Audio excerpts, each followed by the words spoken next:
আসসালামু আলাইকুম, সবাইকে স্বাগত জানাচ্ছি গ্লোবাল ভিউজে। আপনাদের সঙ্গে আছি আমি সুরভি দিবা। আজ জানাবো আন্তর্জাতিক গণমাধ্যমে আলোচিত সংবাদ ও বিশ্লেষণ। পশ্চিম ইরাকে কৌশলগতভাবে অত্যন্ত গুরুত্বপূর্ণ আইন আল আসাদ বিমান ঘাঁটি থেকে মার্কিন বাহিনী তাদের কার্যক্রম সম্পূর্ণ গুটিয়ে নিতে বাধ্য হয়েছে। শনিবার ইরাকি কর্মকর্তাদের বরাত দিয়ে জানানো হয়েছে, বর্তমানে এই বিশাল সামরিক স্থাপনাটির পূর্ণ নিয়ন্ত্রণ গ্রহণ করেছে ইরাকি সেনাবাহিনী। 2024 সালে ওয়াশিংটন ও বাগদাদের মধ্যে হওয়া এক সমঝোতা অনুযায়ী 2025 সালের সেপ্টেম্বরের মধ্যে ইরাক থেকে মার্কিন নেতৃত্বাধীন জোট বাহিনীকে সরিয়ে নেওয়ার সিদ্ধান্ত হয়। মূলত তথাকথিত দায়েশ বিরোধী অভিযানের নামে মার্কিন বাহিনী এই ঘাঁটিতে অবস্থান করছিল। প্রতিবেশী সিরিয়ার অস্থিতিশীল পরিস্থিতির দোহাই দিয়ে যুক্তরাষ্ট্র এই প্রত্যাহার প্রক্রিয়া কিছুটা বিলম্বিত করলেও অবশেষে তারা ঘাঁটিটি ত্যাগ করতে বাধ্য হয়। শনিবার ইরাকি সেনাপ্রধান লেফটেন্যান্ট জেনারেল আব্দুল আমির রশিদ ইয়ারাল্লাহ আইন আল আসাদ ঘাঁটির পরিদর্শন করেন। তিনি মার্কিন বাহিনীর প্রস্থানের পর ইরাকি ইউনিটগুলোর মধ্যে দায়িত্ব বন্টন এবং ঘাঁটির কৌশলগত অবস্থানকে কাজে লাগানোর নির্দেশ দেন। নাম প্রকাশে অনিচ্ছুক ইরাকি প্রতিরক্ষা মন্ত্রণালয়ের এক কর্মকর্তা দ্য ওয়াশিংটন পোস্টকে নিশ্চিত করেছেন, মার্কিন সেনারা তাদের সব সরঞ্জাম নিয়ে ঘাঁটিটি সম্পূর্ণ খালি করে দিয়েছে। 2014 সালে দায়েশ দমনের অজুহাতে মার্কিন নেতৃত্বাধীন জোট ইরাকে প্রবেশ করে, তবে তাদের নির্বিচার বোমা হামলায় ইরাকের বিভিন্ন শহর ধ্বংসস্তূপে পরিণত হওয়ার ঘটনায় বিশ্বব্যাপী তীব্র সমালোচনা হয়। 2020 সালে ইরাকের মাটিতে ইরানের শীর্ষ জেনারেল কাসেম সোলাইমানিকে মার্কিন ড্রোন হামলায় হত্যা করার পর এই আইন আল আসাদ ঘাঁটিতেই ইরান তার প্রতিশোধমূলক ব্যালিস্টিক মিসাইল হামলা চালিয়েছিল। জেনারেল সোলাইমানি ইরাক ও সিরিয়া থেকে দায়েশ নির্মূলে প্রধান ভূমিকা পালন করেছিলেন। 2003 সালে ইরাকে মার্কিন আগ্রাসনের পর থেকেই দেশটিতে তীব্র মার্কিন বিরোধী মনোভাব গড়ে ওঠে। ফলে বিভিন্ন সময়ে আইন আল আসাদ সহ মার্কিন ঘাঁটিগুলো রকেট হামলার শিকার হয়। ইরাকি সামরিক কর্মকর্তারা জানিয়েছেন, জোট বাহিনীর মিশন এখন আনুষ্ঠানিকভাবে সমাপ্ত এবং ইরাকের নিরাপত্তা রক্ষার দায়িত্ব এখন সম্পূর্ণভাবে স্থানীয় বাহিনীর হাতে। গাজা উপত্যকার জন্য এক্সিকিউটিভ কমিটি গঠনের বিষয়ে মার্কিন প্রেসিডেন্ট ডোনাল্ড ট্রাম্পের সিদ্ধান্তের তীব্র সমালোচনা করেছেন ইসরায়েলি প্রধানমন্ত্রী বেনিয়ামিন নেতানিয়াহু।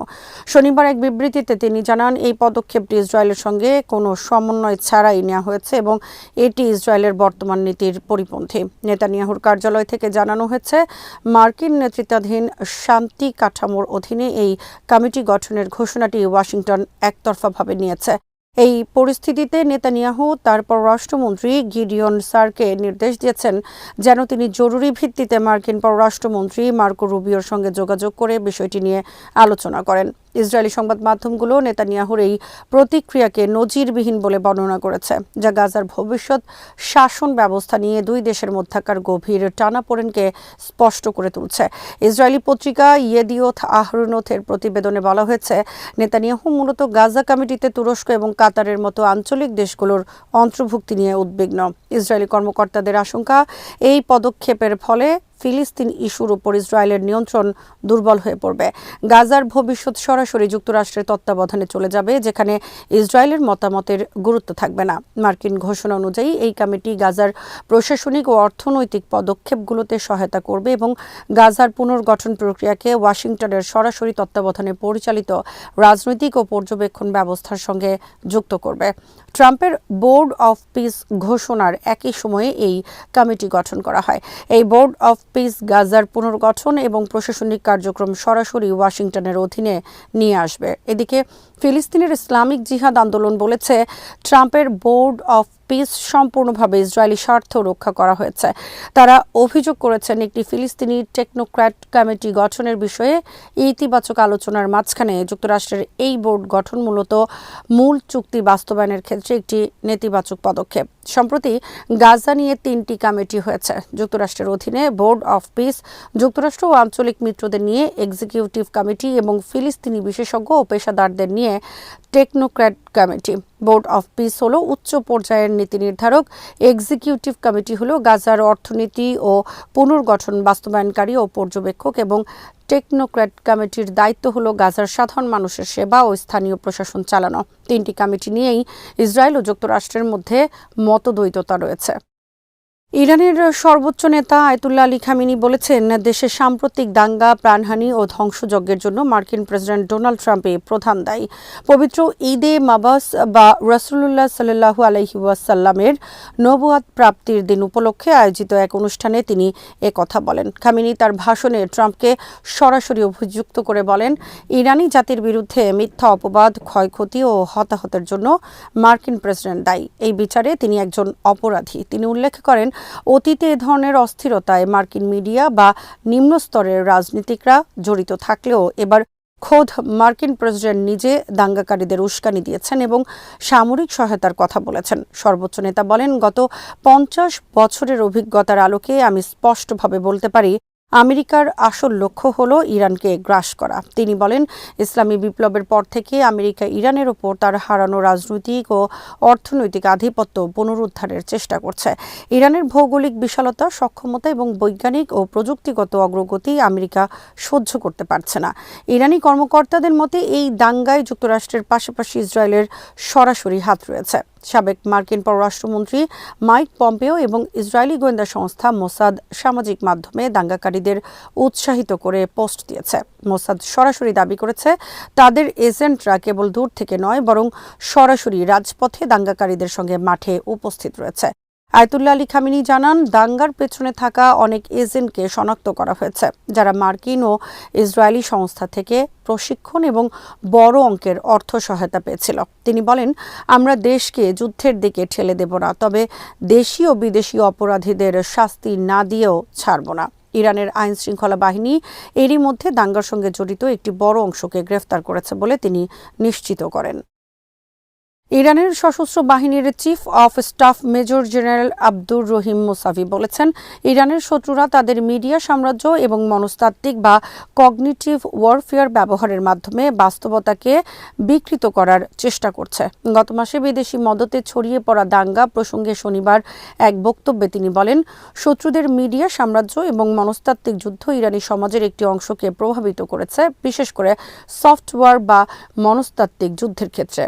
ইনশাল্লাহ আমরা দেশকে ইসলামী বিপ্লবের আদর্শের দিকে এগিয়ে নিয়ে যেতে সক্ষম হব। ইরানের সাম্প্রতিক অস্থিরতা নিয়ে করা এক তদন্তে দেখা গেছে, পশ্চিমা সংবাদ মাধ্যমগুলো পদ্ধতিগতভাবে দাঙ্গার প্রকৃত চিত্র আড়াল করেছে।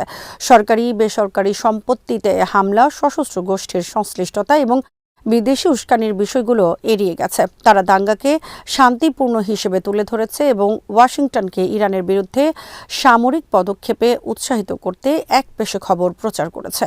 পশ্চিমা মিডিয়াগুলো নিহতের যে সংখ্যা প্রচার করেছে তা মূলত মার্কিন সরকারের অর্থায়নে পরিচালিত এনজিও থেকে পাওয়া, যারা দীর্ঘকাল ধরে ইরানের শাসন ব্যবস্থা পরিবর্তনের চেষ্টার সঙ্গে যুক্ত। দ্য গ্রে জোনের সম্পাদক ম্যাক্স ব্লুমেনথল এবং ওয়াট রিড এর এক তদন্ত প্রতিবেদনে বলা হয়েছে, অ্যামনেস্টি ইন্টারন্যাশনাল এবং হিউম্যান রাইটস ওয়াচ যাদের শান্তিপূর্ণ বিক্ষোভকারী বলছে, ভিডিও ফুটেজে তাদের চরম সহিংসতায় লিপ্ত হতে দেখা গেছে। ফুটেজগুলো দেখা যায় তারা জনসম্মুখে পিটিয়ে হত্যা এবং মসজিদে হামলা চালিয়েছে, মিউনিসিপ্যাল ভবন, বাজার এবং ফায়ার স্টেশনে অগ্নিসংযোগ করেছে, জনাকীর্ণ শহরগুলোতে সশস্ত্র ব্যক্তিদের উপর নির্বিচারে গুলিবর্ষণ করেছে।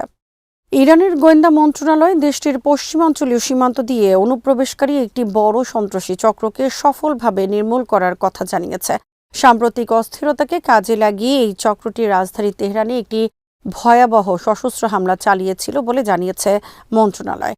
মন্ত্রণালয়ের বিবৃতিতে জানানো হয়েছে, গত 8 জানুয়ারি সন্ধ্যায় এই সন্ত্রাসী দলটি তেহরানের একটি পুলিশ স্টেশনে সামরিক অস্ত্রশস্ত্র নিয়ে অতর্কিত হামলা চালায়। স্টেশনটি দখল করে সেখানকার অস্ত্রাগার লুট করার উদ্দেশ্যে তারা প্রায় 850 রাউন্ডেরও বেশি গুলিবর্ষণ করে। এই বর্বরোচিত হামলায় বেশ কয়েকজন পুলিশ সদস্য, বাসিজ সদস্য এবং সাধারণ বেসামরিক নাগরিক নিহত হন। এর আগে অস্থিরতা ও নিরীহ মানুষের প্রাণহানির জন্য দায়ী আরও একটি সুসংগঠিত চক্রকে গুঁড়িয়ে দেওয়ারও কথা জানায় ইরান। শুক্রবার নিরাপত্তা বাহিনী জানায়, তেহরানের উদ্দেশ্যে পাঠানো প্রায় 60,000 অবৈধ অস্ত্র জব্দ করা হয়েছে। একই সঙ্গে ইসরায়েলি গোয়েন্দা সংস্থা মোসাদের মাধ্যমে প্রশিক্ষিত একটি বিশেষ সন্ত্রাসী সেলকে ধ্বংস করা হয়েছে, যারা সাম্প্রতিক দাঙ্গাকে পুঁজি করে প্রাণঘাতী হামলার পরিকল্পনা করেছিল। লেবাননের প্রতিরোধ আন্দোলন হিজবুল্লাহর মহাসচিব শেখ নাঈম কাসেম যুক্তরাষ্ট্রের আগ্রাসী নীতির বিরুদ্ধে রাষ্ট্র ও জনতা উভয় স্তরে একটি বৈশ্বিক আন্দোলন গড়ে তোলার আহ্বান জানিয়েছেন। শনিবারে এক টেলিভিশন ভাষণে তিনি লেবাননে ইসরায়েলি যুদ্ধবিরতি লঙ্ঘন এবং ইরানের সাম্প্রতিক পরিস্থিতির সমালোচনা করে এসব কথা বলেন। নাঈম কাসেম অভিযোগ করেন, প্রেসিডেন্ট ডোনাল্ড ট্রাম্পের নেতৃত্বে মার্কিন যুক্তরাষ্ট্র সারা বিশ্বের রাজনৈতিক, ধর্মীয় ও গণতান্ত্রিক ব্যবস্থাকে দমন করতে হস্তক্ষেপ করছে। জনগণের অধিকার ও সার্বভৌমত্ব কেড়ে নিয়ে ওয়াশিংটন নিজের ক্ষমতা জাহির করছে। ইরানের সাম্প্রতিক অস্থিরতা প্রসঙ্গে তিনি বলেন, এটি ইসলামী প্রজাতন্ত্রকে দুর্বল করার একটি দীর্ঘমেয়াদী ষড়যন্ত্রের অংশ। তবে ইরান কয়েক দশকের চাপ মোকাবেলা করে প্রতিরোধের শক্তিশালী দুর্গ হিসেবে টিকে আছে। লেবাননের অভ্যন্তরীণ পরিস্থিতি নিয়ে হিজবুল্লাহ প্রধান কড়া হুঁশিয়ারি উচ্চারণ করে বলেন, যদি হিজবুল্লাহ টিকে না থাকে তবে লেবাননও টিকবে না। তিনি বলেন, হিজবুল্লাহর অস্ত্র নিয়ে আলোচনার আগে দেশের স্বাধীনতা ও সার্বভৌমত্ব নিশ্চিত করা জরুরি। অস্ত্রশস্ত্রের বিষয়টি সম্পূর্ণ লেবাননের অভ্যন্তরীণ ব্যাপার। এখানে ইসরায়েলের কোনো কথা বলার অধিকার নেই বলেও মন্তব্য করেন তিনি। নাঈম কাসেম প্রশ্ন তোলেন, প্রতিরোধ শক্তি যদি অস্ত্র ত্যাগ করে তবে ইসরায়েল যে আবারও হামলা করবে না তার গ্যারান্টি কে দেবে?